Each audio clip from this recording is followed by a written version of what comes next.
Right. ఇప్పుడు భగవద్గీత ప్రకారం హిందువులు, సిక్కులు, జైనులు లేకపోతే బౌద్ధులు వీళ్ళందరూ వస్తారా హిందూ మతంలోకి? భగవద్గీత ప్రకారం అంటున్నారా? భగవద్గీత ప్రకారం మొత్తం సృష్టిలో ఉన్న మనుషులే కాదండి. పశుపక్షాదులన్నీ కూడా హిందువుల కిందే వస్తారు. అంటే సనాతన కిందే వస్తారు. కారణం ఏంటంటే భగవద్గీతలో స్వామి చెప్పిన మాట మమైవాంసో జీవలోకే జీవభూత సనాతనః అంటున్నారు. అంటే ఈ జీవలోకంలో ఉన్న ప్రతి భౌతికమైనది కూడా నా అంశే అని చెప్పేసి చెప్పారు. ఆయన అంశ అని చెప్పినప్పుడు అన్నిటిలో కూడా కర్మ సిద్ధాంతాన్ని అంగీకరించినట్లే.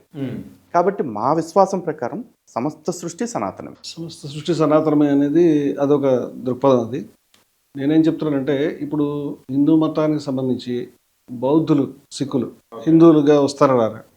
ఈ మాటకు నేను, లలిత్ కుమార్ గారు, ఈవెన్ రాజ్యాంగం అంటే కూడా బౌద్ధులు, సిక్కులు, జైన్లు వాళ్ళు చెప్పుకుంటేనే బాగుంటుంది. వాళ్ళు దేంట్లోకి వస్తారండి. వాళ్ళు ఏం చెప్తే దాన్ని మనం గౌరవించాలని నా ఉద్దేశం.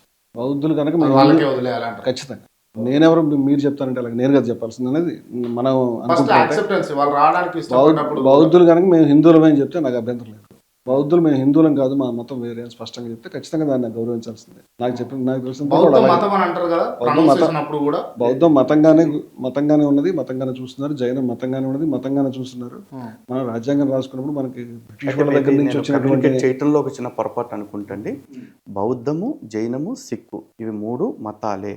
కానీ ఇవి హిందూ అనే మతం యొక్క ఉపమతాలుగానే కన్సిడర్ చేస్తున్నారు. దానికి కారణం ఏంటంటే ఇవి 4 కూడా ఈ భూమి మీద పుట్టాయి కాబట్టి.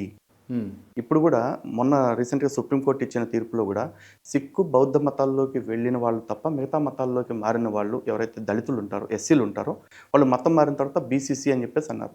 ఆ 2 మతాలకి ఎందుకు ఎగ్జంప్షన్స్ ఇచ్చారు?